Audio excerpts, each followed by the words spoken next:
I'm here today with Paul Horn, starting strength coach since 2012, owner of the first starting strength affiliate gym on the West Coast, and now head coach at Starting Strength Boise. The legend Paul Horn right here with me today. Paul, welcome to the podcast. How are you doing? I'm great. Thank you for having me again. It's good to talk to you. Again. Well, Yeah. actually, the last time we spoke was a little different situation, huh? Yeah. I think I was still in Los Angeles and yeah, I forget what year that was, but It was 2020, Paul. I'm okay. pretty Right in the middle of the pandemic. That's right. We were talking about dealing with closing the owning a gym in gym. the pandemic and yeah. Yeah, so I sold that and then I got an offer to come up to lovely Boise, Idaho. It's Boise. You can't Boise. say yeah, like Boise. You Got it. can't say Boise or they'll yell at you. Well, I mean that's understandable. You have to Yeah, conform to how things are there. right, Um, right. You and just blend in right away, get your California plates off your truck yes, I heard that was immediately. important too. I heard that was Everybody told me for the first thing when I got the job offer, I talked to the owner, Dave, who's from Sacramento. And I said, listen, how's the whole anti-California thing? Because we're all moving up here. And he said, honestly, man, I don't know, because everybody in my neighborhood's from California. wow. Yeah. Okay, well So, but you're in good company. yeah, but it's been a lot of fun up here. I'm really happy to see you at this point because last time we talked, um, you were in the middle of closing down the gym. Mm-hmm. And I know that, you had been worrying about the pandemic and outbreaks in the gym, and you were working, so hard and kind of in flux. And I had just closed my affiliate, and here we are, East Coast, West Coast, starting strength coaches for years, closing our gyms around the same time and wondering, well, what does the future hold for us? Yeah. And then yet again, we're able to lean on starting strength in the community, to give us a hand when we need it, and to provide that future for us, to take advantage of, which starting strength has always done remarkably so. And seeing you sitting there with a starting strength Boise t-shirt just gets me all pumped. Yeah. It's Um, really cool to have that the franchise gyms have been opening up so frequently because it gives the coaches job opportunities. And I had wanted to leave California for a long time, but life, inertia, you have a sure. house, you have a business, you feel kind of things are keeping you there. And then when I sold the gym, I was like, okay, well, I guess I don't have to be here anymore. And then there's so many opportunities. I think at the time they were talking about opening one in Salt Lake City Yeah. and Boise, and I think there were 3 or 4 that were looking for head coaches. And so it's cool to be able to pick. And I had been to Boise 6 years earlier Mm-hmm. and liked it a lot. So it just seemed like a good opportunity and it's been great. So I know that you're working hard. I love seeing you coaching. I love seeing you on Instagram, on the Starting Strength Boise Instagram, and watching you coach, which is not something I got a chance to do. Would see is when you were running your affiliate, you were a gym owner, and what's that been like to transition from running the gym to now being head coach?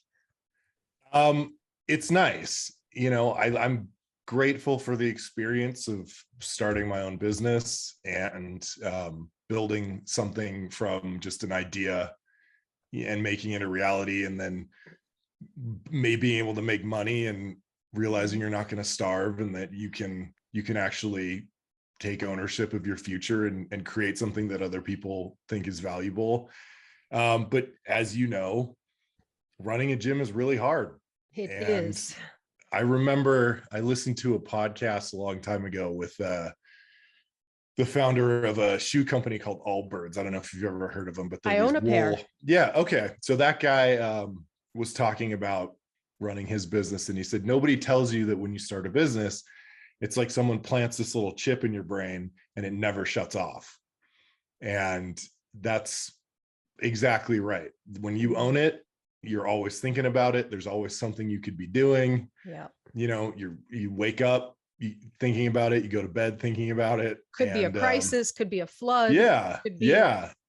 and to go from that and you know, and then go to the employee side where you don't have to own the whole thing, you know, or you don't have to take ownership of every aspect of it. You have the team up here that Starting Strength Boise is incredible, and they're doing a great job of building it. They got it open. It's beautiful. And we're fortunate enough to have the actual franchise Yes. HQ team up in Boise too. Yes. So not all the gyms get the whole, you know, Gillenwater crew. That's right. With Ray, Ben, and Right. Jen. And Yeah, I but they're happen to just down the know street. they were very much looking forward to the gym opening so that they could finally come train at one of these gyms that they've been helping to, you know, to Yeah. foster and build. And I know that they really enjoyed training there and being there with you. It really Yeah. brings the community together, and it's a pleasure watching you all kind of, you know, living this dream everybody worked on together. Yeah, I think it's cool for them to see, you know, all the hard work that they're doing come to reality right down the street from where they are. Mhm. I can imagine that it's cool to be in there working out sort of inconspicuously and realize Mhm. like you know, we have a couple in their 70s who are just crushing it, and it's really, I think everybody involved in getting that gym open and operating is probably Yes. taking a little Yes. should take a little pride in Yes. the fact that this space exists because all these people came together and, Mhm. you know, created this. And but to answer your question, it's nice to just be able to focus on coaching and to Mhm. not have to worry about, you know, all the aspects of running the business. So it's good to have Dave Yeah. doing that, and then I can handle the coaches and just worry about, you know, the thing that I got into this for, which is helping the clients. That's right. Well, they're Yeah. very fortunate to have you. You're a talented coach. And now, you know, you also, a big part of this is coach development. And that's really built into our franchise model, is that we really serve as career centers for coaches. When you and I were getting certified, we sort of had to, well, we didn't have the YouTube channel. We didn't have much, right? We just had a bunch of No, articles we would print we just out, had and Rip. we just had Rip. And, you know, Rip called me for my oral board to go over my exam. How about you? Well, it was written when I took it. I think it Written. probably was for, yeah. Mhm.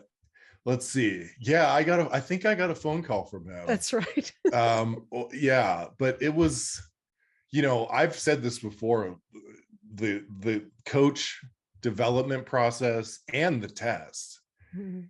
has come so far since, you know, when did you get certified? 2014. Okay, so I was kind of just on the other side of them changing it and making it more Mhm. difficult. Mhm. But I think they were still kind of going a little easier than Yes. they ended up being. Oh, yes. And if I had handed in the work that I handed in 2011 today, they would have thrown it back in my Wouldn't fly. face. But you know what? I Yeah. don't know how many of the current candidates would like to take their oral board with Rip like we had to. Yeah, right. Well, yeah, that test was that Yeah. was tough. And fortunately, you know, it's one of those things where you look back and you go, you know, if I had failed that test, what would my life be like now? Because it went a completely different direction, and the career opportunities just sort of manifested out of this little thing that we got into really early on when it wasn't, you know, when it hadn't hit the level of popularity that it had now. And Yeah. it's just cool to think about. It But yeah. sure is. It sure is. I know that you've got a really good team working with you. And I know that sometimes you have coaches that come through, apprentices that come through to gain some experience before they go off to another location, like Gretchen did. Yeah. We were able to place her there so that, you know, in the time between the gym opening and her being available, she got to intern by you. Talk to me a little bit about what it's like to be an apprentice. What is coach development like at Starting Strength Boise? So you know, we're figuring it out, and I think I've always approached apprenticeship prior to, having such a formalized process that they're trying to put in place now is as more of an organic thing, because the best, you're going to learn more being on the floor, working with an experienced coach, Yes. having them watch you solve problems in real time. Coaching is a matter of building an arsenal of problem solving ability. And the only way that the only way you get good at deadlifting is by doing a whole bunch of reps. The only way you get good at coaching anybody is a whole bunch of reps. You got to watch a lot of squats. You got to see all kinds of different problems. You got to try 1,000 different things to fix knee slide or back rounding or, whatever you encounter. And then you throw the cue at them that works and you file that away. Okay, next time I see this problem, I've got the arrow. You can't rush that.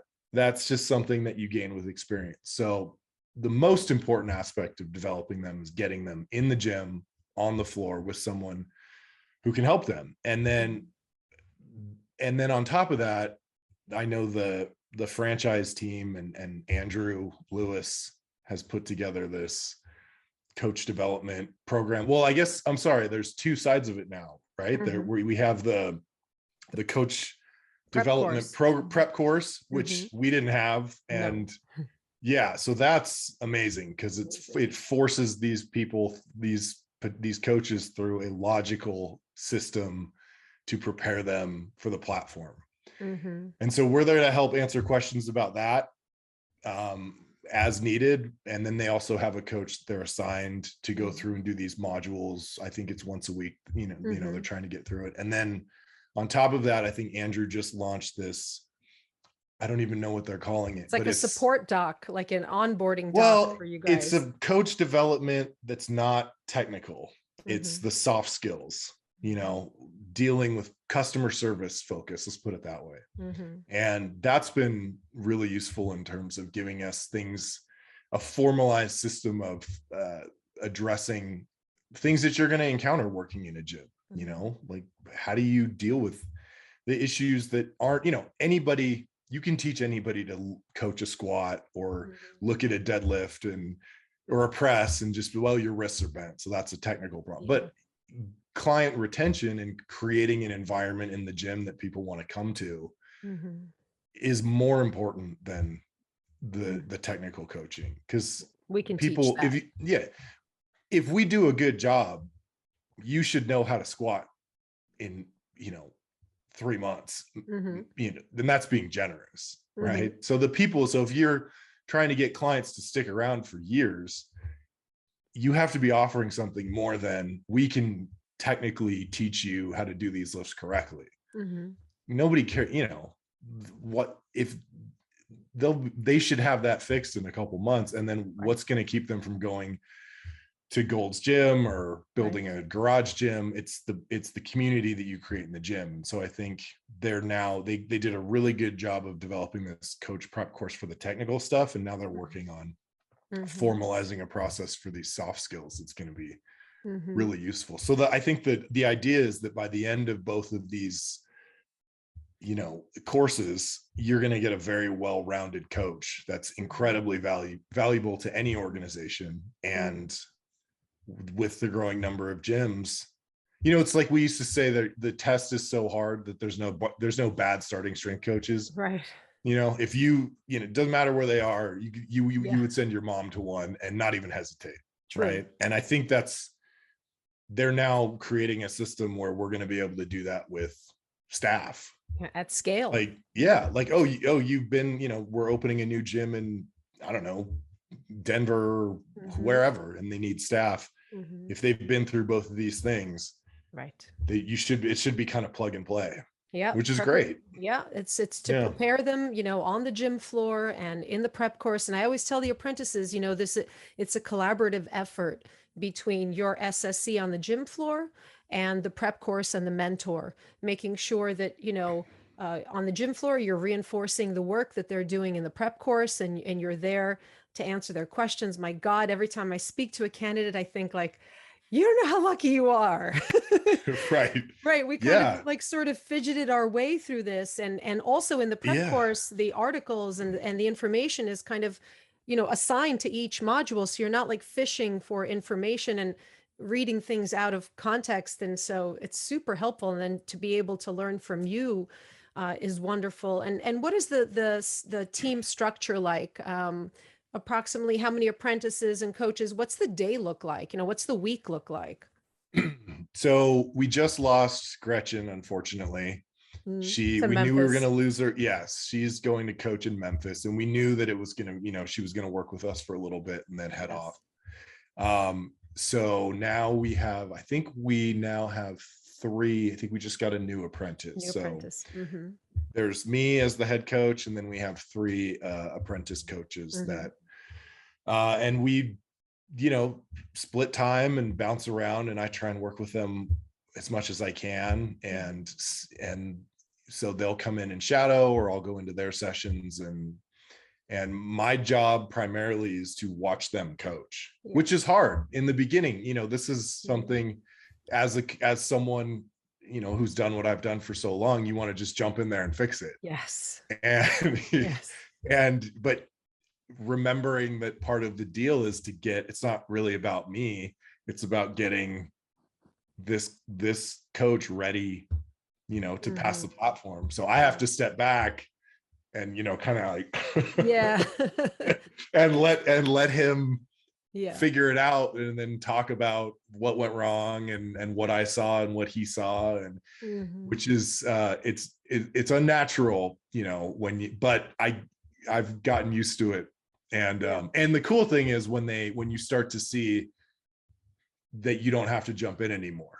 Right. No. So today we just had a session today, and it was a little bit busy, and we had some clients that were new, and so we all kind of split up and tackled but I'm always watching them, and yes and kind of listening, listening to one client talk about their dog or whatever, but really listening to what my other coaches are saying to their clients, and they were nailing it. The clients had questions about, why do we do it this way, and what should I do in this situation? Excellent. And you just like overhear, what you would say, and then you hear your coach just without even hesitating answer the question perfectly, and you're like, okay, all right, like must make you proud, right? The little birds flying out of the nest. That's right. Yeah. But it's a different role for you here. I mean, you were running the gym, but you were also coaching at your gym and overseeing staff. But here it's a different mentorship type of role. Yes. And it's a lot going on. I remember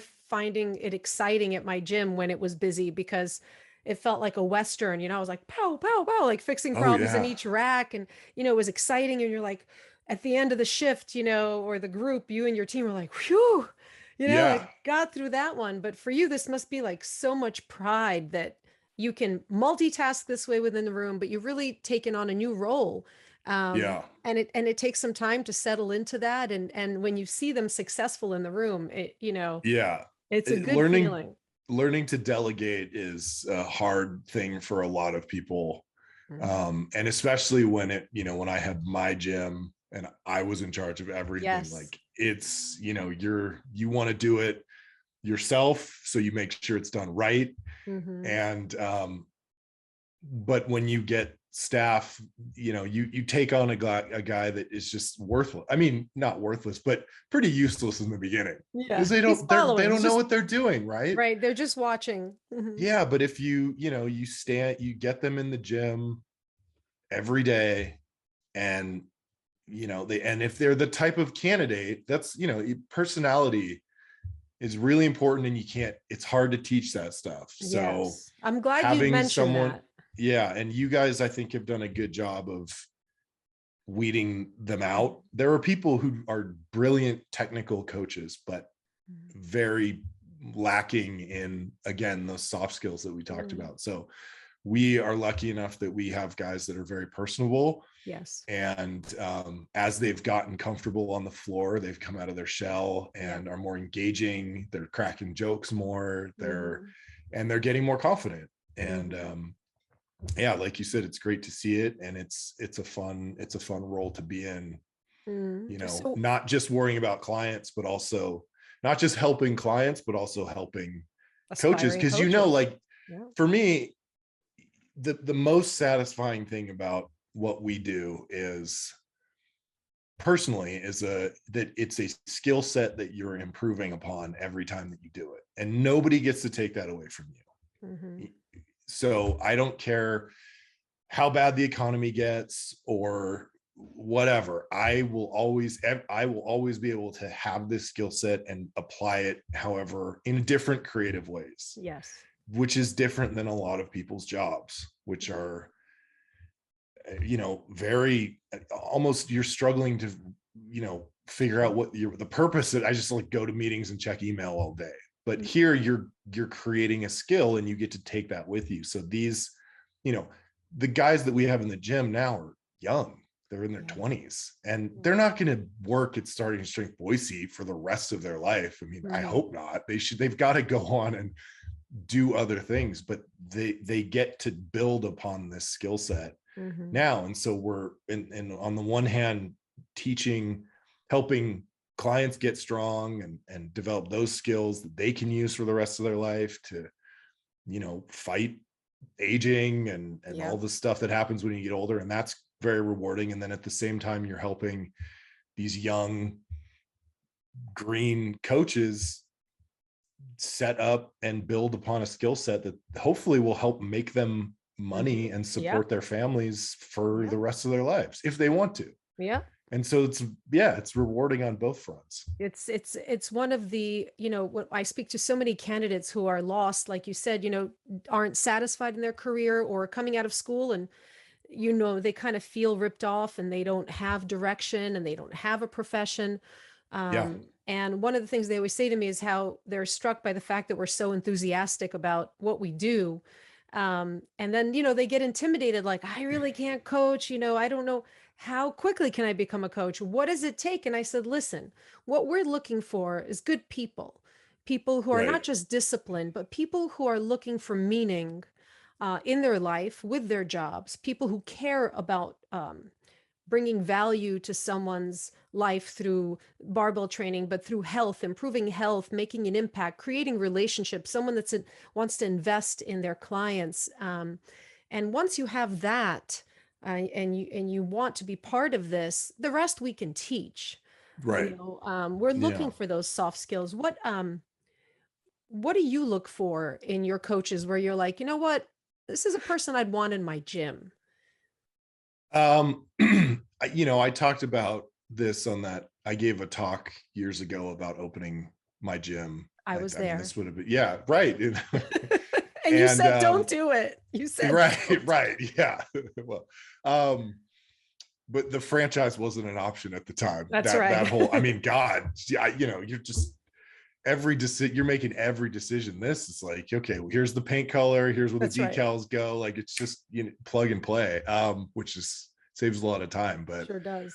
But in that talk, I remember, or I mentioned a quote that Herb Kelleher, the founder of Southwest Airlines, used to say, which was, you hire for personality and train for skill. And it's a lot what, like you were just saying, you can teach anybody to squat or to coach a squat, or identify deviations from the model, right? But having a client or a coach that remembers that your client did a big cycling race that he was nervous about, and as soon as he walks in, ask him, hey, how'd your race go? And that you can't teach that.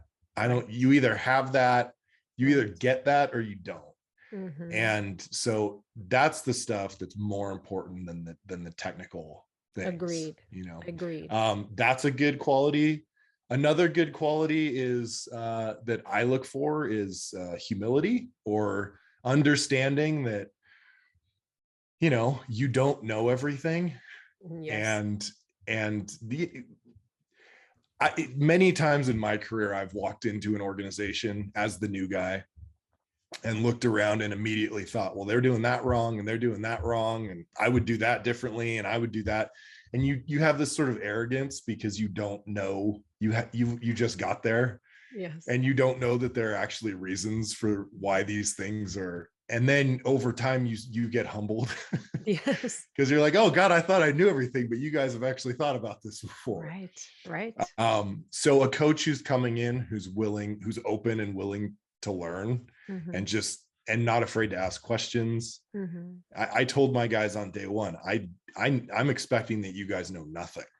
You may think that you have mastered the art of coaching the squat. I can guarantee you that you haven't. Mm-hmm. Because you just haven't. It's not a personal thing. You just haven't put in the time. I've done way more reps than you. So, Sure. right. So approach this situation like that. Don't come in cocky, come in humble, personable, happy, upbeat, with lots of questions, Mm-hmm. and let's do this together. Mm-hmm.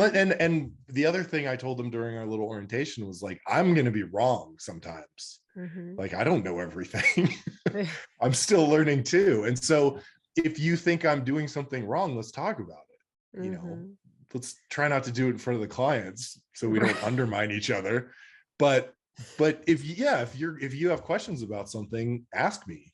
Mm-hmm. And if I, either you're going to learn something or I'm going to learn something, or we're both, or I'm going to have to read. I mean, that's one of the things that I like most about Rip, is as the people who don't know him think he's, just stubborn and cannot change his mind, and this is the way it is because I'm Rip, and those are people who've never hung out with the guy. Mm-hmm. He loves to change his mind, and Mm-hmm. I've seen it happen. The very first seminar that I interned, you'll get like a physicist or an engineer. Yes. And he'll sort of, they're kind of shy, and Rip is abrasive, and Yeah. like, listen, I have a difference of opinion on what you just wrote on the board. And Rip immediately comes at him like, what are we, Yeah. and it's, but then by the end of the conversation, a lot of times he'll change his mind. Like, you know what? I didn't think about that. Yeah. You're right. Yeah. And that's why the book keeps getting better, and the seminar keeps evolving, because people are always willing to learn and change their minds. And I think from day one, our young coaches need to understand that Mm-hmm. we think we know what we're doing. Mm-hmm. We're not always right. Mm-hmm. So you need to, if something's sticking out that doesn't make sense to you, like, it only benefits us to talk about it. Yes. So that's what I want. I want hungry, positive, curious, Mm-hmm. humble, personable people. Yeah. When one person teaches, two people learn. Right. Was that Mark Twain, right? No, I think Rip used to say that at very frequently at seminars, and it stuck with me. But I'm sure that's from Mark Twain. I know that recently you guys had quite a fun time at Day of the Deadlifts, right? Yeah. Tell me a little bit about that, because that's really speaks to the community you've already built. It looked so exciting in the building. You had some people pulling heavy and people cheering. What was that day like? You get so used to the day-to-day, the routine. Mm-hmm. And it can be, that's one of the things that I want our coaches to be aware of, that this is repetitive and it's hard. And especially now that we've been open for a few months, mm-hmm. The weights are getting heavier. Mm-hmm. We're getting occasional minor injuries. People, their elbows hurt, they get a back tweak. Yeah. It's not only that, there's a lot more anxiety. Mm-hmm. We're having guys get to the end of their linear progression and they're starting to miss reps, and they're frustrated, and they set the bar on the pins, and it just, it sucks all the energy out of the room because they're disappointed in themselves. And mm-hmm. so we're in, just like the linear progression that you do in the, with your own training, we're sort of in the end of the LP for the gym, and it's getting, it can wear you down. And so we had an event. It was just a informal deadlift meet mm-hmm. around Halloween. Everybody dressed up, and we had them come in and, try and set a new 1 rep max with their deadlift, which for a lot of people, this was the first time they've ever pulled a 1 rep max. Neat. So we just started with 95 pounds and went to 135 and 155 and 185 and 225 and all the way up. And people would just keep pulling, we made them pull every plate jump. So they had to pull 135, they had to pull 225, they had to pull 315 to stay in the meet. So people are dropping out, left and right, but still early on, the women were, I've never pulled 225. Can I pull it? We're like, well, let's try it. Right. And then they did it. Maybe I could pull 255, and we had and we went all the way up. I think the last one, one of our coaches, John, pulled 585, and he was hoping, I saw that.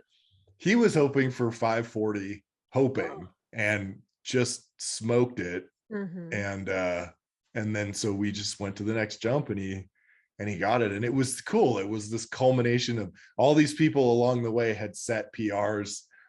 We had a few guys pull 405 for the first time. We had some women, I mean, Gretchen pulled 350. Yeah. But some of our clients pulled weights that they didn't even think they could do. And so it was this really fun day where people got to put the strength that they've been working on building to the test, and see really in a very tangible way, how strong they've gotten. And then we had everybody there, to support them and cheer them on. And it was just, awesome. It was cool. And it was a good reminder of kind of why we do what we do. That was a break from the normal. It wasn't a normal Saturday.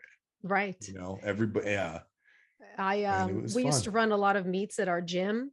We got addicted to them really, because after I ran my first one, after, figuring out all the logistics to it, what I found was that it was really good for my members to participate in them. It was hard to get them. And these were formal meets, so they might've been a little bit more stressful. We did run mini ones inside our groups, like you did, like a peak week type of thing. But it reinforced to them that all of the work they're doing, and like you're saying, sometimes they might miss, right? They're running the end of their LP. They're kind of feeling beat up. They're tired. They're getting discouraged. And then they would get to the meet and pull and squat numbers that they didn't think they could do, because they didn't realize that, you're not training at your max every time, right? And that you're training, in a way where you can develop strength over a long period of time, and with a little bit of recovery, your strength shines through. And so it was so reinforcing to them. I just took so much pride in it. I love the cheering, the support. Right. You watch all the members kind of cheer for each other, and really brings the group together. But it was good for them to learn that, some of the things that happen during training are just a byproduct of accumulated stress. And just because you miss some reps and, the program has to change or slows down, doesn't mean you didn't get stronger. Here's an example. We're going to recover you. We're going to set some PRs. And they're like, holy cow, I pulled 50 pounds more than I thought, and it was reinforcing. It was good for me as a coach, because like you said, it's a difficult job. You're always on. You're taking care of your clients, and you're absorbing some of their life experiences. And then of course you've got your apprentices and coaches, and I was running the gym like you were, and there's so much going on. It's very rewarding to have these moments to remind you, your staff, and also your members that this thing works. And that the community is very strong. It's wonderful to see the other people come out and watch them and celebrate their success. And that's the thing that barbell training and starting strength gives people. And that's what these franchise gyms give people. It's a place to go, to come together, to build their own little community, where even if life gets shitty outside of the gym, you could always come here, and someone's going to be greeting you with a smile, and you'll be making progress. And it's a place to come work on yourself, to feel supported. And the qualities of the coach, that we look for, somebody who wants to celebrate someone's success, because it feels like our own personal. So it's quite gratifying, Yeah. Yeah. Yeah, we've had and those moments kind of sneak up on you. Mhm. You know, we have a, a woman in the gym. She's in her 70s, and we've got mom and dad in their 70s, and then their son trains with us separately. Wow.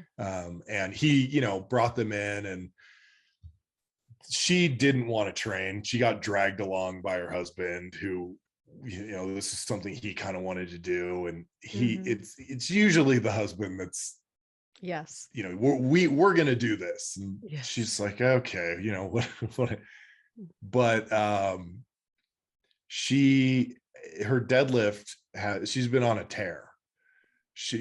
And I think Thursday, I think she deadlifted 120 pounds at Mhm. 75, 76, I think.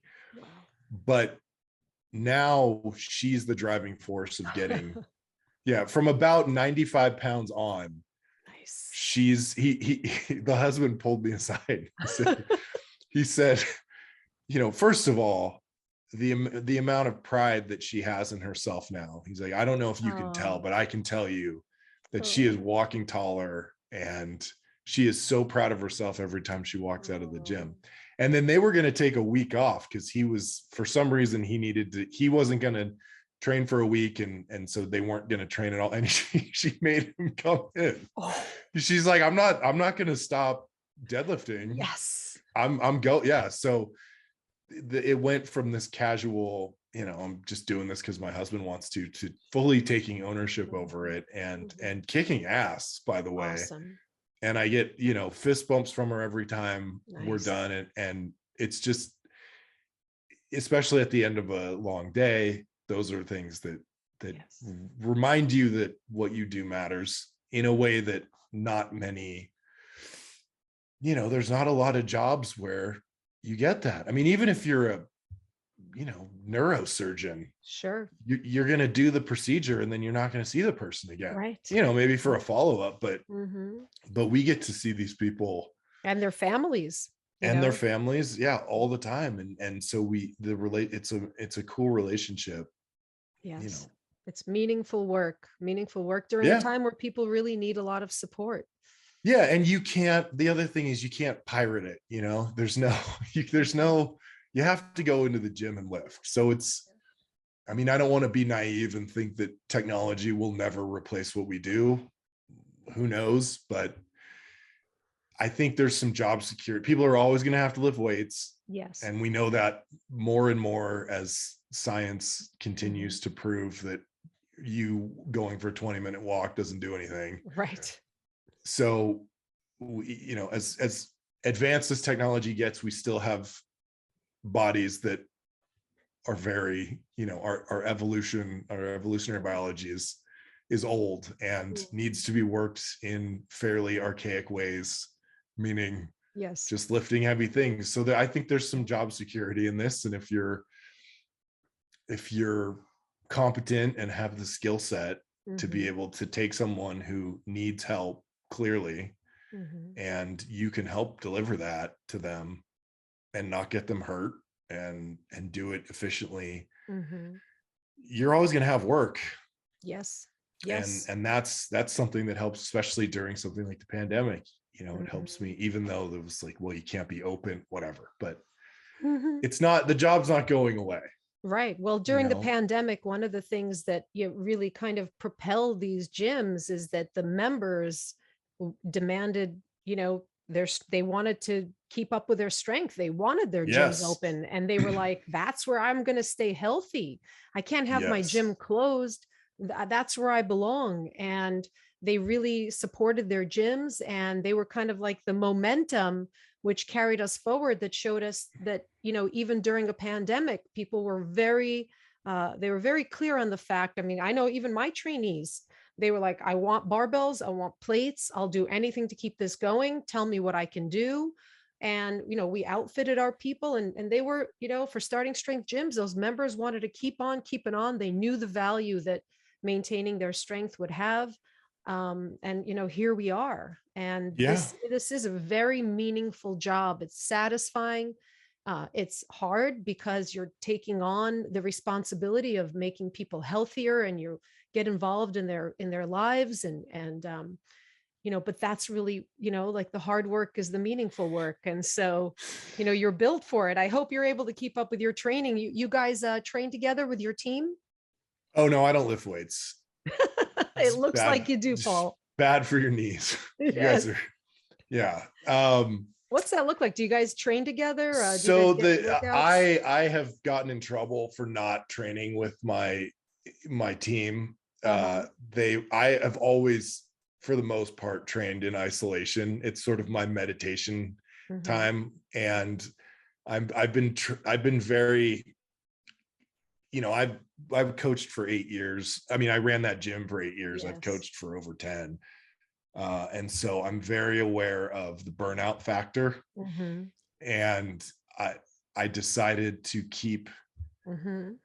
my Good. my own training separate from what happens in the gym. I've gone in there and lifted once or twice with them, and I'll Yeah. watch them lift and stuff Yeah. like that. But I don't, when you're working out where you work, Mm-hmm. it all blurs together and you don't get that Yes. mental break. Now I'm different than a lot of people. A lot Mm. of the guys love training together. Uh-huh. And I know a lot of, at the other gyms, they train together all the time and have Mm-hmm. that group dynamic. And I'm not knocking it. For me personally, I get it. just I get it.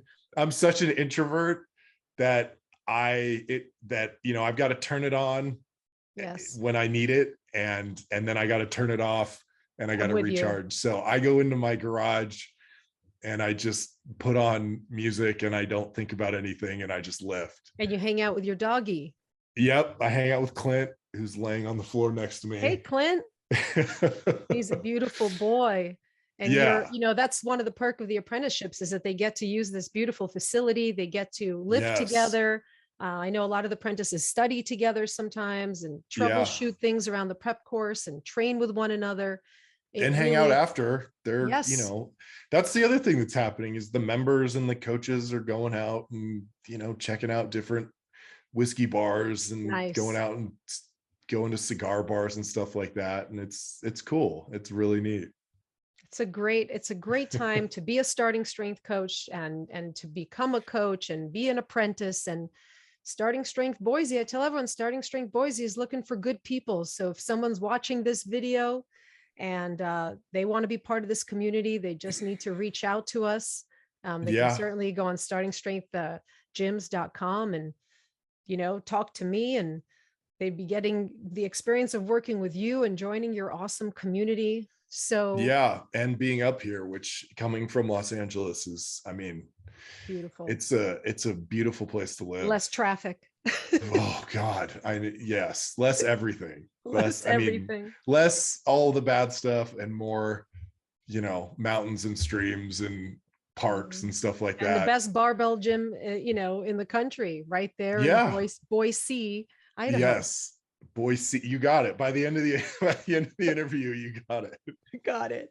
Well, I'm looking forward to visiting. I'm looking forward to working Yeah. out at Starting Strength Boise. And Maybe I'll work out with you if you come in. yeah. I'll get out of the garage dungeon and I'll come train with you. Okay. As long as Clint can come, I'm in. For sure. But I want stories from Ina in the 80s. Oh, okay. You got it. That has to be after the podcast. Okay. Thanks a lot for talking to me today, Paul. It's always good to sit down with you. And I'm glad that we're now having this follow-up interview, where now you're in a new phase of your life, and Yeah. you're, growing your career and head coach, and just the world, is opening up for you once again. Well, thank you. Yeah, it's cool that, I mean, the opportunity is great, and seeing how many more gyms they're planning to open just means lots more opportunity, Indeed. and a lot of opportunity for all the people coming into the organization. So Yeah. and it's good to have you on board, weeding them all out, keeping the crazy ones away. Well, I always love talking to the people and starting strength enthusiasts. Yeah. So it's my pleasure. Thanks for joining Yeah. me today, Paul. Absolutely. Take care. Okay.